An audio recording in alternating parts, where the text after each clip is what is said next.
Benito da Gama Santos tem 65 anos. É presidente do Partido Trabalhista Brasileiro, o PTB, e vice-presidente de governo do Banco do Brasil. Benito ocupa a presidência do PTB porque o titular, Roberto Jefferson, licenciou-se do cargo. Jefferson é réu condenado no processo do Mensalão e está doente, diagnosticado há 2 anos com um câncer do pâncreas. Benito Gama é, no momento, o herdeiro do espólio de Jefferson no PTB.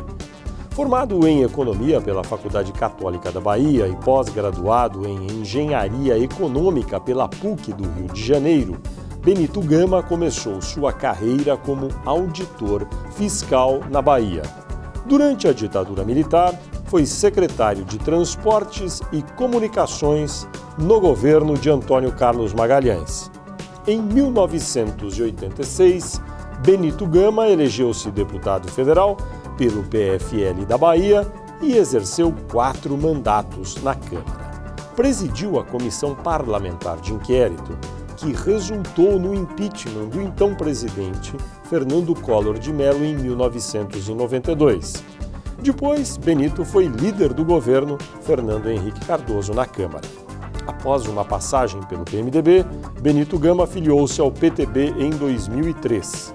Preside a legenda desde outubro de 2012.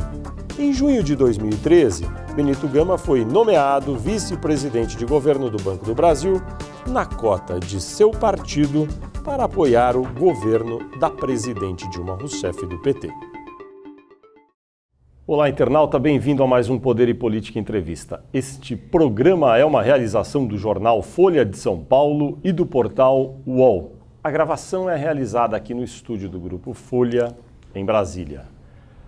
O entrevistado desta edição do Poder e Política é Benito Gama, presidente nacional do PTB e, no momento, também vice-presidente de governo do Banco do Brasil. Olá, como vai? Tudo bem?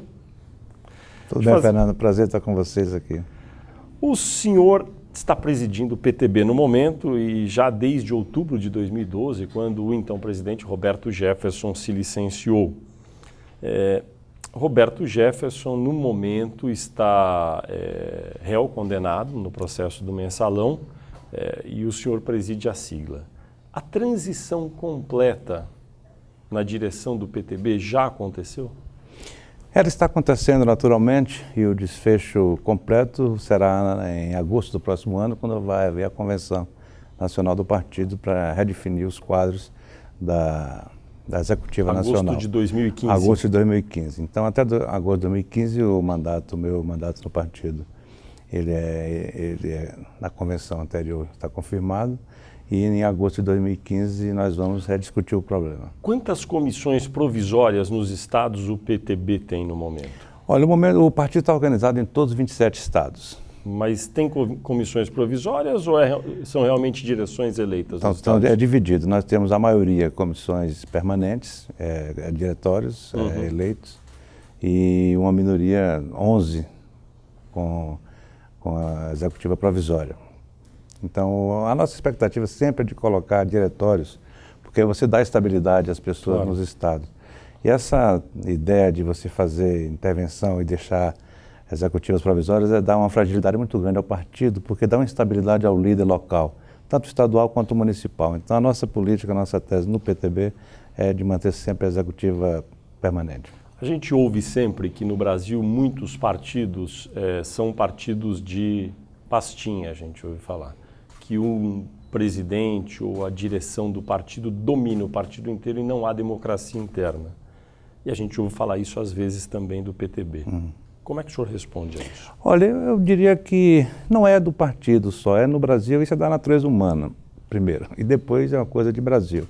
Então, evidentemente que tudo provisório no Brasil vira permanente. Então, você quando assume o poder, você quer sempre continuar, você quer sempre prorrogar. No caso do PTB especificamente, há uma democracia. Em cada estado nós temos seções muito fortes. Por exemplo, nós temos seção forte no Rio Grande do Sul, temos seção forte no Paraná, na Bahia, em Goiás, em São Paulo, Minas, em Pernambuco, onde o senador Armando Campos. Então, Armando Monteiro. Então, a ideia do partido é fortalecer em cada estado. Mas nós temos realmente algumas comissões provisórias e uma discussão interna muito forte, porque é uma disputa de poder, entendeu, Fernando? Então, mas no caso específico, usar os instrumentos que você tem disponível para esse tipo de manter poder, no PTB não acontece isso assim com frequência, mas evidentemente um ou outro caso nós temos que tomar alguma decisão e fazer alguma ou outra intervenção, que no caso, enquanto eu estou presidente do partido, só fizemos uma intervenção mesmo assim negociada, que foi na Paraíba, foi uma intervenção negociada. Constrange o PTB o fato de um dos seus líderes e ex-presidente Roberto Jefferson estar condenado no processo do Mensalão a 7 anos de prisão por corrupção passiva e lavagem de dinheiro? Não há do constrangimento nenhum, pelo contrário. O Roberto Jefferson é um líder importante, não somente no PTB, mas um líder importante no Brasil. Ele teve um papel importante no Congresso e por onde ele passou, ele deixou sempre uma marca muito forte de liderança. Evidentemente que nesse caso do Mensalão foi um julgamento que ele foi condenado e está inclusive respeitando a decisão do Supremo Tribunal da Justiça. Ele está aguardando a decisão sobre do presidente Joaquim Barbosa, mas do ponto de vista político, o presidente Roberto Jefferson realmente sempre conversa com ele e sempre ele reafirma que faria tudo de novo, dada a importância para o Brasil e do processo político nacional que o Mensalão realmente representou. Qual a influência de Roberto Jefferson hoje no PTB? Hoje ele é o maior líder do partido porque ele mantém uma estrutura de 8 anos que ele vinha como presidente, então ele realmente tem muitos amigos dentro do partido. Hoje, individualmente, ele é o maior líder do partido. Mas não é estranho que um partido político tenha como um dos seus maiores líderes e ainda político influente na legenda alguém que já esteja condenado por corrupção passiva e lavagem de dinheiro? Não, a pergunta que você fez se ele era um líder dentro do partido. Mas ele tem influência? Tem influência porque ele tem realmente, o partido tem 8 anos que ele é presidente, ele construiu esse partido muito bem. Ele se afastou do governo no período do presidente Lula e agora uma parte com a presidente Dilma, em função dessa questão com o PT, do Mensalão. Mas ele, como do ponto de vista pessoal, ele é um grande líder do partido e um grande líder político do Brasil. Não se tem realmente notícia nenhuma de que os grandes amigos dele dentro do partido, dentro do Congresso e na política nacional de vários partidos, deixou de prestar solidariedade e homenagem a ele sempre nesse período. Não, eu entendo. Agora, a pergunta é, não é estranho que um partido tenha como uma de suas pessoas mais influentes alguém que já foi condenado, está prestes a cumprir pena? Não seria prudente, para dizer o mínimo, que ele realmente se afastasse de uma vez do partido e ficasse reservado? Não, a questão não é de prudência, a questão realmente é uma questão natural. Ele já se afastou do partido. Formalmente? Hoje eu exerço a presidência do partido. Evidentemente que eu ouço todos os segmentos do partido, ele tem um segmento forte no Rio de Janeiro, ele tem vários amigos em todo o Brasil, mas a presidência do partido eu exerço na plenitude. Ele não tem, ele inclusive inicialmente, individualmente, até por iniciativa própria, ele não interfere, não intervém em nenhuma decisão partidária. As questões são decididas aqui, as relações com o governo federal, com os estados, nas coligações, nas gestões. Evidentemente, ele participa, no passado, nos últimos anos, desde que foi presidente, foi líder na bancada.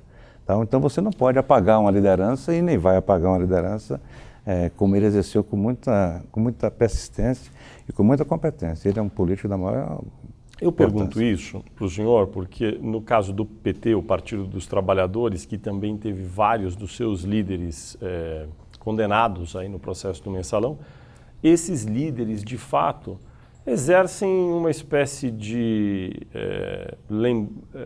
influência difusa, mas muito diferente da influência de Roberto Jefferson no PTB. Por exemplo, a gente sabe que José Dirceu, que hoje está preso, José Genuíno, Delúbio Soares, eles, enfim, são queridos ainda pelos seus colegas de partido, mas de fato não têm influência no PT como tem Roberto Jefferson no PTB. Ou o senhor não vê essa diferença? Não, eu vejo a liderança natural, Fernando. Eu estou compreendendo sua posição, seu posicionamento, mas a questão, você não pode apagar uma liderança de uma hora para outra. Agora, a gestão política do partido, a gestão administrativa do partido, a coordenação política do partido, Evidentemente que quando a pessoa se afasta do cargo, ele respeita, que é o caso, inclusive, do Roberto. Não sei se é o caso do PT, mas o Rui Falcão, por exemplo, presidente do PT, ele é uma pessoa que eu conheço, inclusive, há pouco tempo, com a presidência do partido. Eu posso dar um depoimento que ele é uma pessoa altamente qualificada, uma pessoa extremamente capaz. As conversas do PTB com o PT têm sido através do Rui Falcão e no governo através da própria presidente, da Ideli e do ministro Mercadante. Enfim, as questões políticas estão sendo tratadas diretamente com o partido. Agora, você não pode negar a liderança de um filiado do partido, um ex-presidente, um ex-líder do partido. Evidentemente que isso aí... Até porque isso não é nem no partido, é na vida. Você não pode dar as costas ao seu amigo. O Supremo Tribunal Federal tomou algumas decisões a respeito já da execução das penas do mensalão. No caso do ex-presidente do PT, José Genuíno, que também enfrenta problemas de saúde, ele acabou sendo preso, no momento cumpre pena em prisão domiciliar, pelo menos temporariamente. No caso de Roberto Jefferson, que também é sabido tem problemas de saúde, teve um câncer no pâncreas, a execução da pena ainda não começou, embora ambos tenham sido condenados juntos. O senhor acha que houve uma discrepância aí na aplicação das penas e no início da execução? Não, essa questão de doença é uma questão que eu não posso falar porque tem a questão médica, eu não compreendo, tem a questão do Genuíno e a questão do Roberto, a questão do câncer do pâncreas que ele teve. Do pâncreas ele está curado.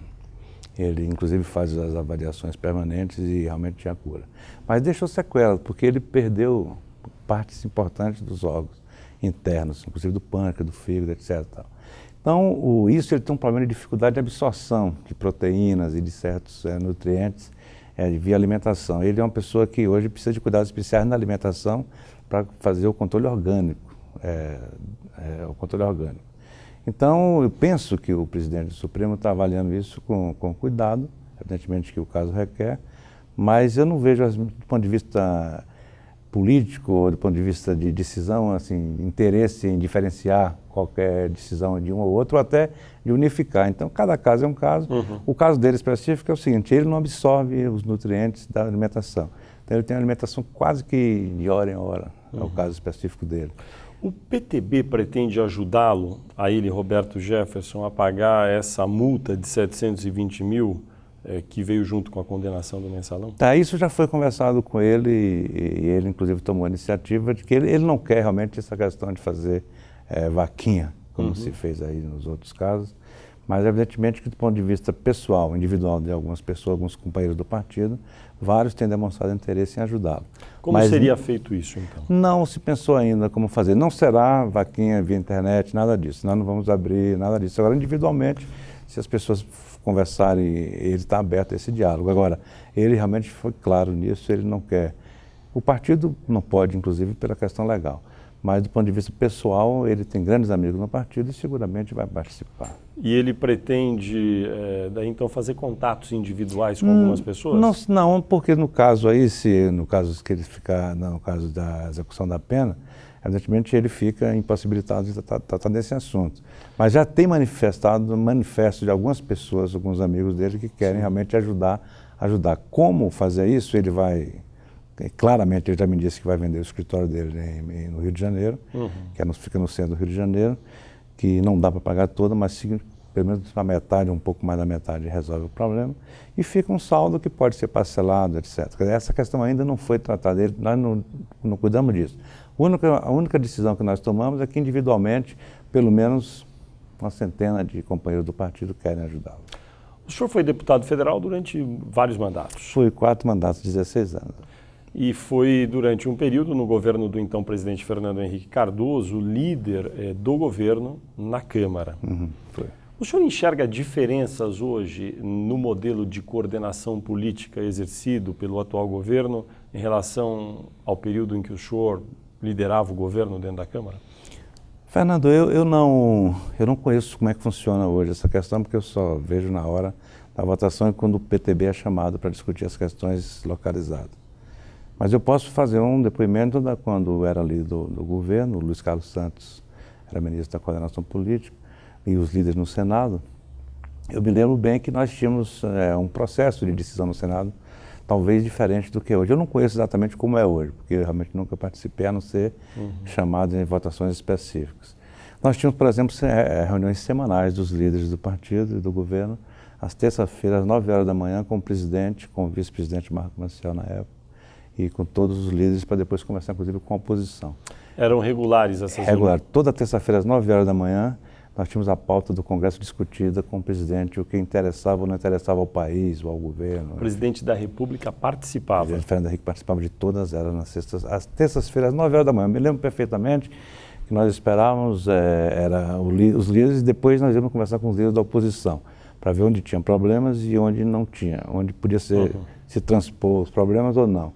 Então era uma reunião permanente, cada emenda era discutida com os ministérios, antes de ir à votação, e os relatores eram realmente tratados do ponto de vista não diferenciados, mas eles tinham uma atenção especial dos órgãos envolvidos nos projetos. Então, se você, por exemplo, quando eu fui líder do governo, nós tínhamos deputados especializados em algumas coisas. Por exemplo, o Antônio Brito, foi governador do Rio Grande do Sul, ele era especializado na Previdência. Quando tinha qualquer lei de Previdência, aí nós convidávamos o Antônio Brito, para conversar. O governador Alckmin também, que era muito voltado para a área de saúde e previdência. Que era deputado. Era deputado na época e tal. Então, quando chegava a área de saúde, aí tinha o deputado Carlos Santana, que você se lembra que foi ministro da Saúde, inclusive, que era especial. Então, para cada projeto de lei, ia uma pessoa especializada, um deputado especializado, e tinha correntes especializadas naquela época no Congresso. Hoje, como eu vivo um pouco no Congresso, eu não sei exatamente como é que funciona, mas era nessa questão. Na questão de economia e finanças, todo o movimento era com o ministro Delfim Neto, era deputado, o Roberto Campos, senador Roberto Campos, o César Maia, o Dornelles, era eu, o Mussa Demes do Piauí, o deputado do Piauí, que foi um grande deputado. Enfim, então nós tínhamos questões específicas para cada área de governo. Então, na área de meio ambiente, por exemplo, nós tínhamos em São Paulo um líder importante na área do meio ambiente, que foi secretário do meio ambiente de São Paulo, Eduardo Jorge? Eduardo Jorge na área da saúde. Eduardo Jorge era um dos nossos interlocutores na área da oposição, na área da saúde. A questão da CPMF, por exemplo, com o Dr. Jatene, nós discutimos muito na área do governo e na área da oposição. E na área da oposição, a interlocução foi feita com o Eduardo Jorge. Mas em cada segmento, na área do agronegócio, nós tínhamos a questão do agronegócio. Então, cada setor da economia, da sociedade, tinha grupos que representavam tanto de governo como de oposição. Aí, quando chegava ao plenário, já chegava maduro para discutir essa questão. A impressão que se tem hoje é que o governo da presidente Dilma Rousseff passa por um momento de descontrole, um certo descontrole da sua articulação política. O senhor, olhando de fora, vê algo nessa linha ou não? Fernando, eu sinto muito, ultimamente, as questões políticas importantes sendo resolvidas em cima da hora. Claro que a política é um jogo de pequena área, para dar um exemplo de futebol. Então, ali na pequena área você faz o gol, toma o gol. Chega um momento da pequena área. Mas tem uma hora que você tem que construir a jogada, para continuar a expressão. Então, a desarticulação que eu vejo não é nem do governo especificamente, mas nos partidos também há um descontrole, não é um descontrole, há realmente uma questão de falta de lideranças fortes para comandar processos importantes do Brasil, para o país. Quer dizer, então, num Congresso Nacional, e eu digo o seguinte, eu passei 16 anos no Congresso Nacional, para mim foi a maior universidade da minha vida que eu participei, foi onde eu aprendi realmente muita coisa da minha vida, porque realmente no Congresso você discute todo tipo de assunto. Então, para você ter uma ideia, nos 16 anos que eu passei lá, além da Constituinte, nós fizemos 32 reformas estruturantes e estruturais no Brasil. Então, cada reforma dessa era uma discussão muito exaustiva e nós íamos profundamente. Nós, inclusive, extrapolávamos, saímos do país para discutir. Quer dizer, às vezes os Estados Unidos tinham o mesmo problema, o Japão tinha o mesmo problema, a Europa tinha o mesmo problema. A questão do subsídio agrícola, por exemplo, nós discutimos isso com o mundo todo.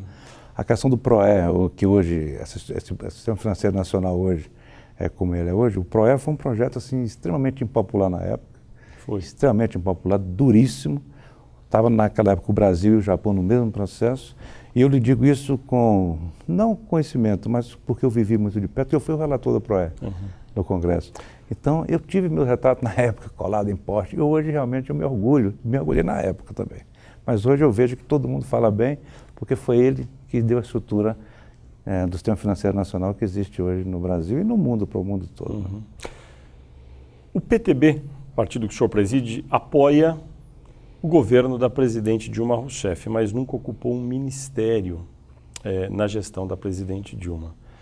No ano passado, houve conversas que poderiam, pelo menos do que se conheceu, levar o PTB a ocupar um ministério. Falou-se nos transportes, na integração. Neste ano, falou-se no Ministério do Turismo. E, recentemente, houve uma decisão do PTB, o senhor próprio deu declaração, dizendo que o PTB desistiria de buscar uma vaga na esplanada dos ministérios. Por quê? No caso específico do PTB, houve ficou desconectado o partido e as bancadas com relação ao governo, em função do mensalão. O PTB apoiava o governo na Câmara e apoia o governo na Câmara e no Senado, mas o partido, com a questão da denúncia do presidente Roberto Jefferson, então, naquele momento, houve um afastamento do Palácio, do ponto de vista do presidente Lula e agora também com a presidente Dilma. Quando eu assumi a presidência do partido, então nós buscamos fazer essa integração de bancadas com o partido, com o governo, que felizmente as coisas estão acontecendo naturalmente. Então, o partido hoje já participa do Conselho Político com a presidente, o nosso diálogo com ela tem sido extremamente positivo e construtivo. As bancadas da Câmara e do Senado continuam trabalhando. Então, como o partido não tinha essa relação direta política com o presidente, evidentemente o partido nunca reivindicou. Mas agora a presidente entendeu e entende que o partido precisa participar da coalizão, como participa, e também participar na esplanada. Então há realmente sinais de que a presidente poderá convidar o PTB para ocupar um ministério que não aconteceu ainda. No caso de haver um convite, o PTB aceitaria a participação no governo? Não, então, veja agora para completar a sua pergunta. Essa conversa foi desde maio do ano passado e o PTB estava disposto a participar do governo. Mas ultimamente, quando ficou a reforma para dezembro, para janeiro e para fevereiro agora, então há realmente dificuldade de ocupar um espaço na esplanada agora, até porque falta tempo para você trabalhar programas, trabalhar projetos, etc. Quer dizer, o PTB não quer ter ministério para ter ministério, não é para ter ministro. Nós queremos participar de um projeto de governo. Agora vem Carnaval, Copa do Mundo, depois eleição. Então há realmente um momento extremamente complexo. Há 8 meses atrás era um caso, o partido inclusive se dispôs a participar do governo. Mas agora, a minha declaração que eu dei foi que o partido... Qual foi a sua declaração? Minha declaração é que nós não íamos entrar nessa disputa, porque o PMDB começou a disputa para ter 5 ou 6 ministérios. Ele tem 5 e para ter 6 ministérios. E o PTB, como o PTB, a presidente não convidou, mas falava-se no Palácio e nas correntes políticas internas do governo e dos partidos que o PTB ia participar de um ministério que era do turismo, por exemplo, ou da integração nacional. Aí o PMDB, internamente entre Câmara e Senado, eles começaram a fazer uma pressão com o presidente. Nesse momento, começou realmente a ir para a mídia e para a imprensa muito fortemente essa questão. Então, eu não me senti confortável como presidente do partido ficar disputando espaço público, espaço de ministério no momento público e sem realmente uma coerência. Então, eu deixei a presidente à vontade, não houve rompimento, não há rompimento com a presidente, com o governo nenhum, mas eu me sentia à vontade e confortável para sair dessa disputa e o PTB realmente não quer participar. Não é que não queira, ele não vê necessidade de participar na esplanada agora. Mas digamos que a presidente Dilma Rousseff ofereça um dos 39 ministérios para que o PTB indique um dos seus integrantes para ocupar. Nesse caso, como seria a reação? Não, aí vamos voltar à discussão, mas no caso específico, por exemplo, do meu caso como presidente do partido, eu tenho que discutir com os membros. Mas a tendência da maioria hoje do partido é de não aceitar agora uma participação no ministério. Até porque, do ponto de vista político, não há espaço político hoje para você realmente fazer uma intervenção maior do que nós queremos agora, que é a expansão da nossa bancada. Nós queremos realmente crescer e vamos crescer a nossa bancada na Câmara e no Senado. O senhor ocupa um cargo no momento que é por uma indicação política, é vice-presidente do governo, de governo no Banco do Brasil. Isso. Qual é a diferença de ocupar um cargo desse, que também é importante, e um ministério? Não, no caso do cargo, foi um convite pessoal da presidente, que ela me convidou para ser vice-presidente do banco. E eu estou no banco, mas no banco não há política, porque o banco é uma instituição financeira, o banco tem regras próprias nacionais e internacionais, então não se pode misturar a questão política com eu não posso participar politicamente de nenhum processo em função do banco. Mas do ponto de vista de como ministro, evidentemente, como um cargo político, como ministro é um cargo político, eu poderia inclusive participar, fazer viagens em todos os estados, etc. Então a diferença é exatamente essa. Como o banco é um sinal, é um sinal de que o partido está com ela, e como ministro, politicamente seria outro processo. Quantos cargos de relevância o PTB ocupa no plano federal? Olha, hoje, com a bancada, a Câmara e o Senado, o partido tem uma participação na CONAB, a Câmara, a bancada federal, através do líder do partido, e essa é do Banco do Brasil, essa vice-presidente do Banco do Brasil. Quantos deputados e senadores tem hoje o PTB e quantos pretende ter depois da eleição de outubro deste ano? Fernando, hoje o PTB tem 20 deputados federais, nós elegemos 21, hoje estamos com 20 deputados e são 6 senadores. Então o nosso projeto agora, inclusive esse projeto político, com apoio da presidente, com apoio dos estados, e o PTB está conversando muito com o PT e com a própria presidente no sentido de ter o maior número de palanques possíveis. Dos 27 estados, eu penso hoje que nós podemos ajustar em 24 dos 27. Então, não é dificuldade. Em Minas Gerais, por exemplo, não há possibilidade de conversa porque a nossa bancada lá apoia o candidato Aécio e, evidentemente, que há 15 anos que eles trabalham juntos, nós não vamos fazer uma intervenção forçada. Então, nesse caso, inclusive, o próprio PT está avisado disso, de que em Minas nós vamos ter essa... Não é dificuldade, nós não vamos poder fazer esse nosso acordo. Mas o nosso objetivo hoje é eleger 32 deputados federais. Como? São 27 estados, o projeto é eleger pelo menos um em cada estado. Esse projeto está caminhando bem. E um projeto político, por exemplo, de um ministério, se fosse há um ano atrás, por exemplo, tinha condições políticas, não de usar o ministério para fazer isso, mas representação política, expectativa de poder, etc. Enfim, como funciona a política. Dos 27 estados, nós queremos fazer pelo menos um em cada estado. Mas nós vamos ter estados onde vamos ter 2 ou 3, ou até 4. Pernambuco, por exemplo, nós vamos ter perspectiva de chegar aqui com 4 deputados federais, a Bahia com 2. O senhor vai deixar o seu cargo no Banco do Brasil se desincompatibilizando para ser candidato a deputado? Vou, exatamente. Eu vou obedecer o que diz a lei, vou me desincompatibilizar do Banco do Brasil, sim. E é candidato a deputado federal pela Bahia? Federal pela Bahia, sou candidato a deputado. Quando o senhor pretende deixar o seu cargo no Banco do Brasil? Fernando, nós temos o prazo legal, mas evidentemente que essa é uma conversa que eu preciso ter ainda com a presidente. Mas evidentemente até 5 de abril. Porque senão, o prazo legal máximo. É esse. O PTB pretende declarar oficialmente apoio à reeleição da presidente Dilma, fazendo parte da aliança formal que vai tentar reelegê-la? Temos sim, temos esse compromisso com a presidente. Vamos formalizar numa convenção em junho, na época das convenções nacionais dos partidos, e o PTB vai formalizar o apoio à presidente Dilma. E dará o tempo de TV à coligação da presidente. O apoio é incondicional. Nós não estamos condicionando esse apoio a cargo, a ministério, a nada. Nós estamos realmente num projeto que o PTB apoiou na Câmara e no Senado os últimos 8 anos do presidente Lula e os 3 anos agora da presidente Dilma. Então eu não vejo como não apoiar incondicionalmente esse projeto.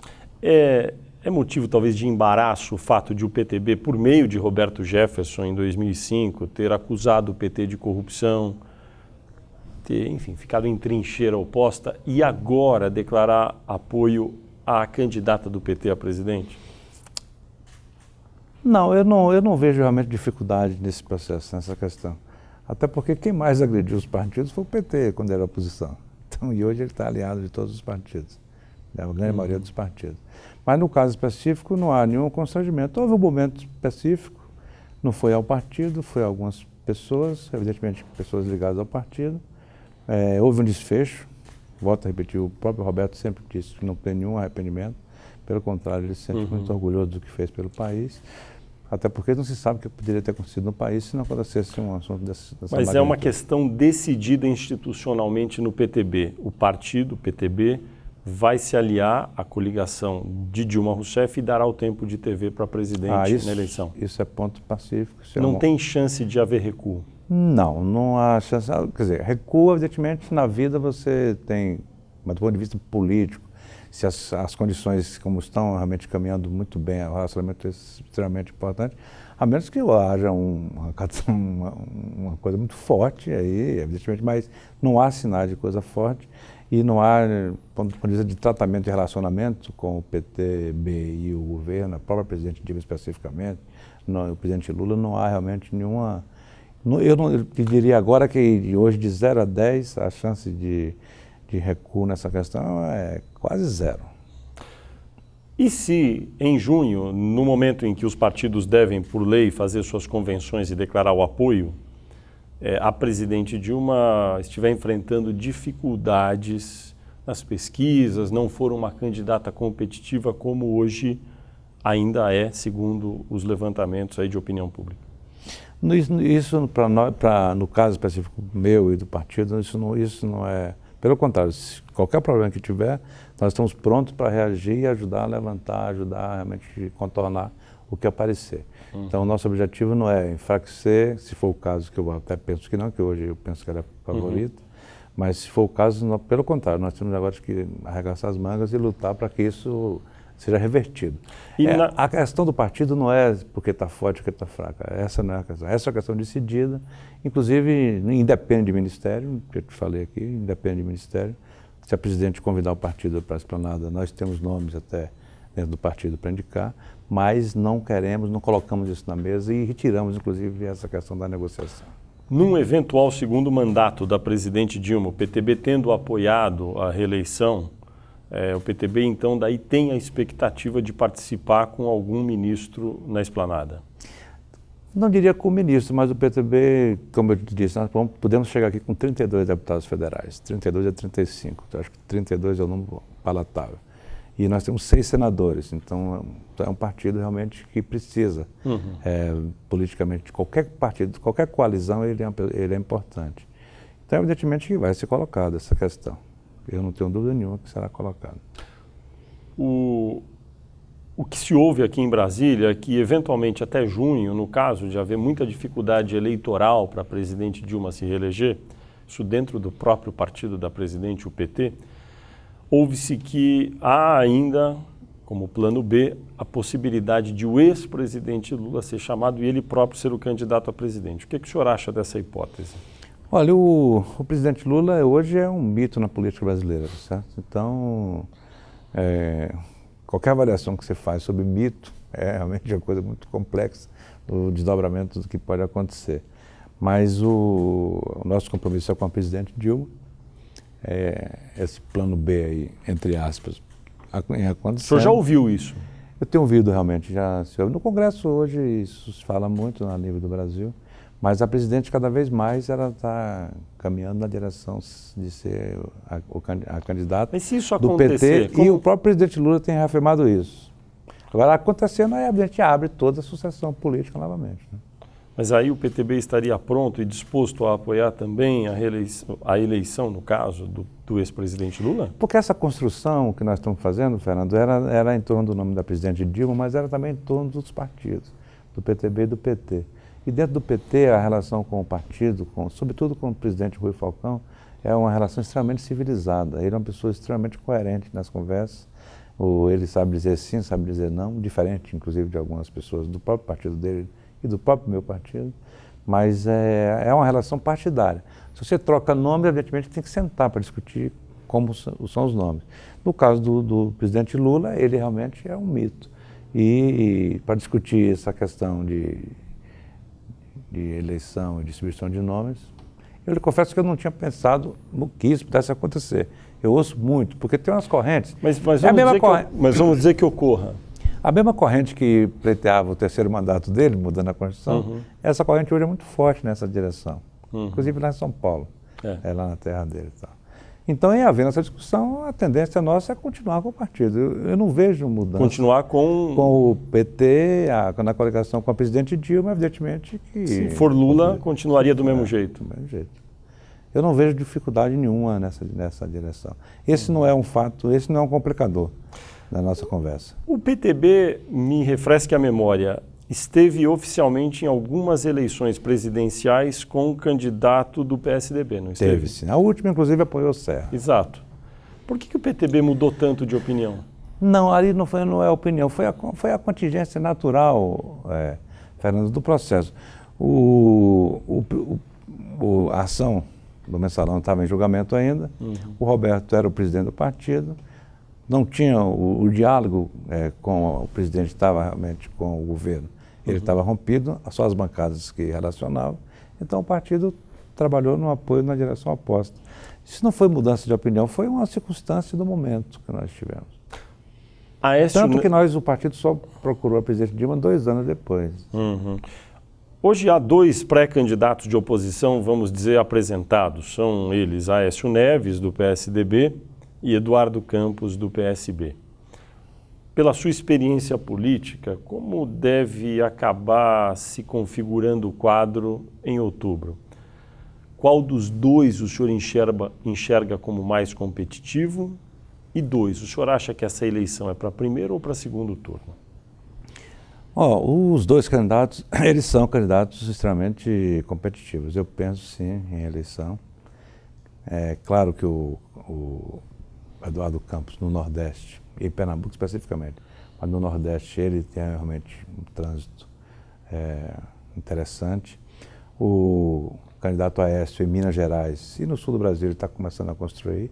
Em Minas, sobretudo, ele já tem uma base muito forte, que, do ponto de vista geopolítico, essa eleição é diferente da de 2010. Aliás, cada eleição é uma eleição.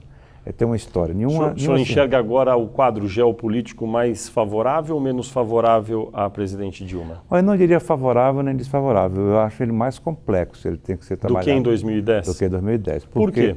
Pelo seguinte, porque Minas, em 2010, ele estava aberto. No Nordeste, em 2010, ele estava totalmente... aberto, o senhor diz Minas em 2010, no sentido de que a presidente teve um caminho mais suave lá para... Não teve um candidato de Minas Gerais na eleição. Como candidato a presidente? Como candidato a presidente. Teve o Aécio candidato ao Senado, o Anastasia candidato a governador, mas o voto, inclusive, teve aquele voto na época do Dilmazia, que realmente... Dilma para presidente, a Anastasia para governador. E o Aécio soberano no Senado. É o que foi acontecer no resultado. Agora, tem essa questão do Rio de Janeiro, que não é uma questão ainda resolvida, eu penso que ainda tem alguma coisa. No sul do Brasil, tem a questão do Paraná, que ainda é uma disputa ainda muito forte. No Rio Grande do Sul também, a Ana Amélia é um fato novo lá, que está realmente levando algumas considerações políticas importantes.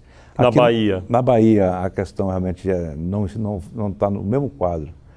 Pode até voltar a acontecer o mesmo quadro. A presidente Dilma teve grande votação na Bahia. Ela teve uma grande votação. Você acha mais difícil ela repetir essa votação em 2014? Eu penso que ela pode repetir a votação a nível nacional. A nível estadual é que a disputa está mais acirrada, mas a nível nacional... Mas, por exemplo, na Bahia... Eu sinto que na Bahia a presidente está muito forte. Ela, como um todo. Agora, a política local é que ela está muito dividida, entendeu? Mas em que medida essa política local mais dividida influi ou não influi na eleição presidencial? A condução do eleitor hoje no Brasil, ela mudou muito do que foi no passado. Hoje o eleitor está muito consciente da sua votação, do que ele pensa, do que ele quer.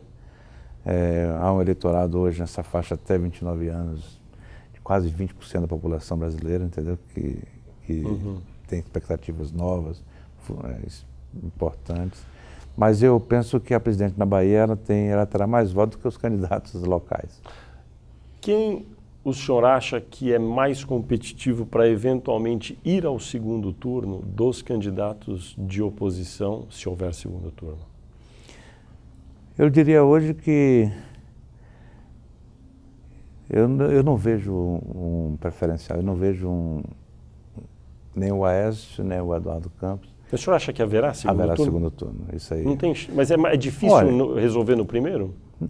Primeiro turno é difícil em tudo, nos estados, nos municípios e a nível nacional. Para você ter uma ideia, o presidente Lula, nas 2 vezes que foi presidente, foi eleito no segundo turno. Isso. A própria presidente Dilma foi eleita no segundo turno. Então, eu não vejo nenhuma razão política agora forte que possa levar a uma solução no primeiro turno. Isso pode acontecer, mas uma análise histórica dos últimos 16 anos mostra realmente que o Fernando Henrique, quando ganhava no primeiro turno, ele ganhava muito apertado. Muito apertado. Muito apertado. Então, a nível nacional, hoje é um país que realmente tem uma complexidade política interessante. Eu penso que o Eduardo Campos e o Aécio são competitivos, são fortes, cada qual na sua área, e a presidente realmente hoje,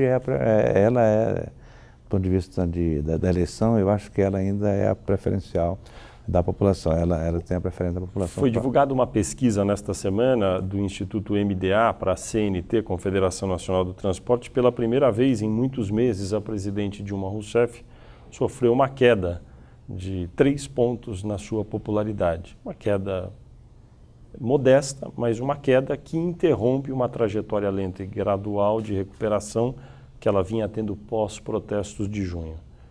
Por que houve essa queda? Eu penso que essa questão da economia e da inflação que está indo para o controle pode ter sido o grande significativo disso. Mas ainda não é tendência, isso pode ter sido uma coisa isolada. Vamos aguardar agora o mês de março, abril e maio. Eu penso que maio é que vai ter um retrato das pesquisas prontas para trabalhar, para você fazer o trabalho. Até lá, vamos aguardar. Eu não sei se isso será a tendência, entendeu, Fernando? Mas eu até acredito que não será a tendência. Mas com quem tem 43%, começa a eleição com 43%, só falta 7% para conquistar o eleitorado. Não vejo isso Claro que é difícil, não é fácil a eleição. Lá no Nordeste a gente fala assim, muito assim, tanger o bicho homem em eleição é muito complicado. Então... O senhor não quis dizer qual dos dois é mais competitivo para ir ao segundo turno, Eduardo Campos ou Aécio Neves, mas no fundo o senhor deve ter alguma opinião a respeito, né? Mas, se eu tivesse, eu diria, sinceramente, fui colega de todos os dois aqui no Congresso Nacional, conheço o trabalho de todos os dois. Eu penso que eles dois realmente sabem cuidar da política, realmente, e têm feito isso, um em Minas e outro lá em Pernambuco, no Nordeste. Mas, sinceramente, não vejo nenhum, assim, apontando na frente do outro. Do ponto de vista do discurso, qual seria mais difícil para ser superado no segundo turno, se fosse Dilma Rousseff de um lado contra um dos dois? Aí não será o nome do candidato, aí será a tese que a população incorporar. Quer dizer, se for fadiga de material, por exemplo, como ocorre sempre na eleição, aí fadiga de material é um embate difícil. Se for alguma questão da economia, é outra questão. Então, o candidato que vai ser enfrentado, ele que for para o segundo turno, no caso tendo segundo turno, ele vai representar uma causa. Essa causa que vai dizer quem será o vencedor ou não. Então, eu não vejo, do ponto de vista individual, ninguém... Por exemplo, a própria presidente, ela representa uma causa. Qual que é o principal obstáculo para a reeleição da presidente Dilma, na sua opinião? Olha, a campanha vai ser fundamental nisso. O fato dela ser presidente, ela não pode misturar a campanha com o exercício do mandato, o exercício da presidência. Então, quando ela chega, ela começa a mudar muitas coisas. Ela tem um partido extremamente organizado a nível nacional e tem um líder muito forte que é o presidente Lula. Tá certo? E em eleição, quando você põe um mito na eleição, e se o povo incorpora esse mito, é difícil. Tem 2 coisas em eleição, Fernando, você, nessa área, como analista, é extremamente experiente, mais experiente do que a gente. Tem 2 coisas em política que é difícil você enfrentar, o mito e o cadáver. São 2 coisas que, quando você vê na eleição, cuidado, porque realmente aí você vai enfrentar 2 coisas difíceis. O mito e um cadáver. O cadáver gerado politicamente. Então, quando você faz isso... Estou lembrando de 88, com os mortos na greve da CSN. CSN, depois teve Carandiru não, depois teve lá o do Pará. Teve o próprio Chico Mendes, que foi, do ponto de vista, foi uma comoção nacional. Então, é um ano político, chega no final de um governo desse, de um momento desse, é como se fosse na Fórmula 1. Você chega com a pista toda cheia de óleo, pouca gasolina, piloto cansado, carro quebrado, entendeu? Torcida já ali, já agoniada. Então, é realmente um momento final, quer dizer, porque a eleição não é o início de um processo, ele é o fim de um mandato, de um processo de 4 anos que tem governo e oposição, que a opinião pública vai julgar sobre isso. O PTB vai ter quantos candidatos próprios a governo? Nós temos hoje 2 candidatos fortes e competitivos, que é o Armando Monteiro em Pernambuco, inclusive nós estamos discutindo uma coligação com o PT, lá em Pernambuco, e o Eduardo Siqueira Campos no Tocantins. Então são 2 candidatos competitivos. Do ponto de vista de Senado, nós temos 6 senadores hoje, dos 6, 5 vencem o mandato agora, e desses 5 nós estamos buscando repetir essa mesma quantidade. Eu conheci o senhor no Congresso, o senhor sempre foi um adversário do PT. Hoje o senhor está aliado ao PT. Como é que o senhor se sente? Eu fui oposição ao PT naquela época, fiquei 10 anos, houve o meu rompimento também lá na Bahia, fiquei 10 anos também na oposição, mas evidentemente que quando eu vejo no processo político, ou você sai ou você realmente começa a costurar. Em nenhum momento eu estou no PT por fisiologismo, em nenhum momento eu estou ali por oportunismo. Eu estou ali num processo dinâmico do Brasil, porque todos os meus aliados, quando eu era oposição ao PT, hoje são aliados do partido.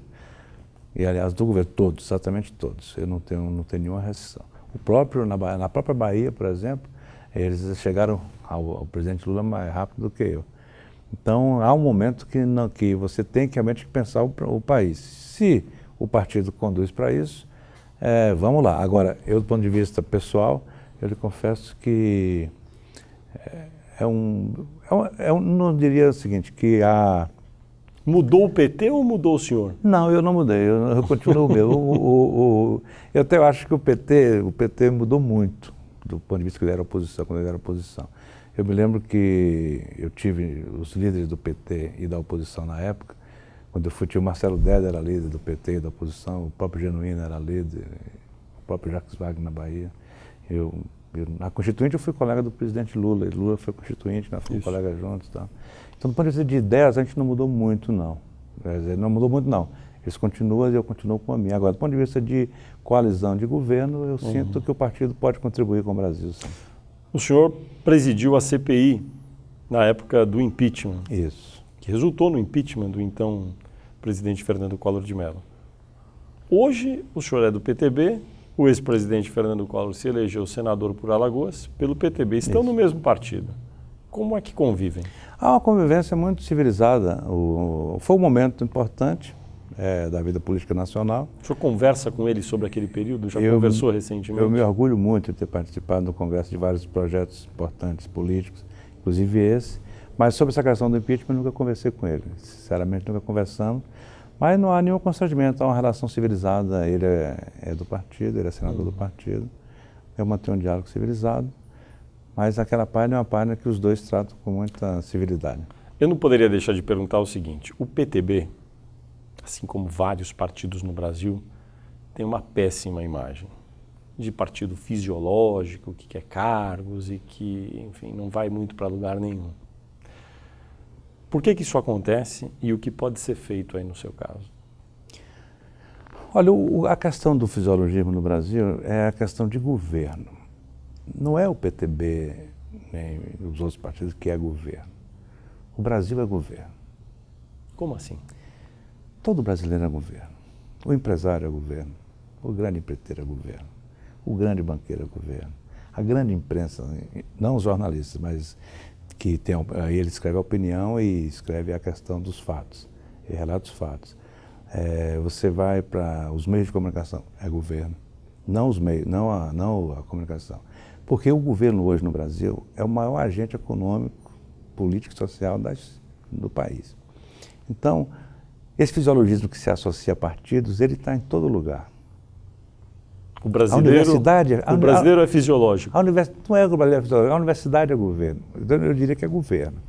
A universidade é governo, federal é governo. É governo no sentido que quer um favor do governo, um dinheiro do governo, se associar ao governo? Ele não quer o favor, ele precisa dessa harmonia, ele precisa de estar convivendo com o governo.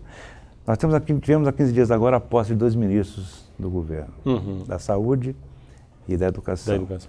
O da saúde eu conheço menos do que o da educação. O da educação é um grande educador. O ministro Paim, sem dúvida alguma, já faz tem uma grande história e vai construir uma grande história. Mas lá estava presente as universidades privadas, a universidade pública, os professores, os bancos que usam a universidade, os financiamentos do FIES, etc. Então, o governo brasileiro pegou uma importância tão grande que não é o fisiologismo de um partido. Todo mundo precisa. O seu eleitor, hoje na oposição, as pessoas são oposição, mas depende do governo. O grande empreiteiro que foi oposição no passado ao PT, hoje está lá no PT. O grande banqueiro que estava contra o PT, hoje ele é do governo. Não é ser do PT, ele é governo. Então, a questão de fisiologismo no governo, ela se mistura. Agora, tem pessoas que se trocam. Eu vou lá se você me der isso, tal. Mas não é só no partido político, não é no PTB nem em nenhum outro partido. Aí você vê que tem um eleitor menos qualificado, tem um mais qualificado, que ele troca o apoio. Isso é ruim, mas é minoria, Fernando.